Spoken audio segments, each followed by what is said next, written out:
This is Kelsey Rumler. My partner Eileen and I are going to do scenario 1 and scenario 2. I will be playing the teacher role and Arlene will be the principal and the parent, okay? Hello, Ms. Rumler. It is really nice to talk to you. So I just want what is best for my child. I just don't want to be one of those parents, you know?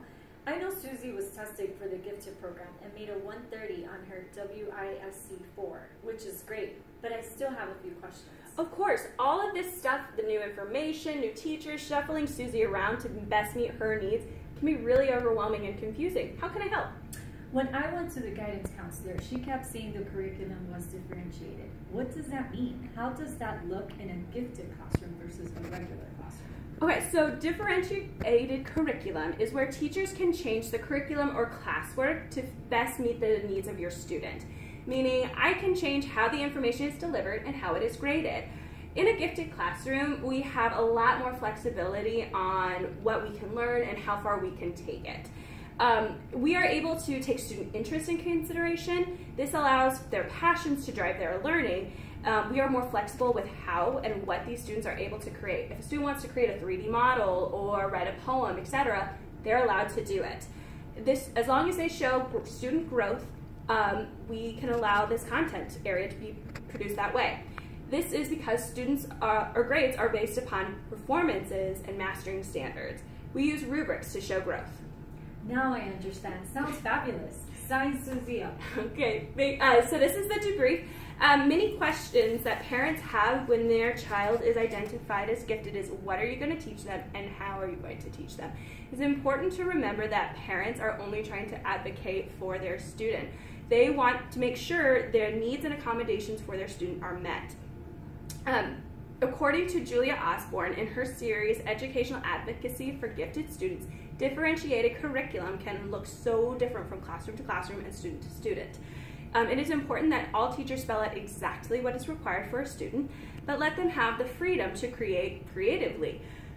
Differentiated curriculum is tailored to the individual needs of each student. They are able to working with parents will ensure success for all students. Okay, so this is scenario 2. Ms. Rumler, we are bringing you in today to discuss something important. Due to your expertise in understanding the gifted students, you are the perfect candidate. You are aware of the budget cuts we are experiencing in the school, right? Oh yes, they are horrible. I've heard rumors that more funds will be taken out of the gifted program and funneled towards struggling students. We are hemorrhaging money. I haven't had a copy since February. Exactly. I hate to confirm the rumors, but they are true. What should we do? Someone must think of the children. Something has to be done to help our top end of students while not costing the school any more money. What suggestions do you have? One thing that may work is acceleration. We already have several advanced math and science classes on campus, right? Why not allow these gifted students to accelerate into those? They have a foundational math and science skills. We know that they are able to handle an intense curriculum. We already have teachers that teach these subjects.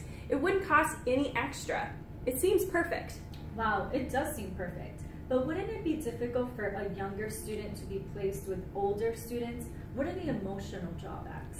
Actually, most gifted students who are accelerated enjoy being with like-minded peers. The older students tend to understand at the same level as the gifted students. So this is the debrief. Acceleration is a hot-button topic among educators, to accelerate or not to accelerate. If we do not accelerate, many gifted students become bored and lose interest in learning.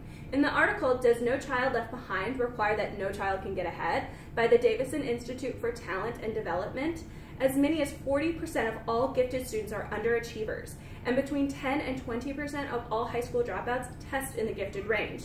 With budget constraints, using acceleration seems like a logical idea. The Davison Institute for Talent and Development claims that the grade and subject acceleration will require little to no funding because they take advantage of resources that are already in place. Thank you!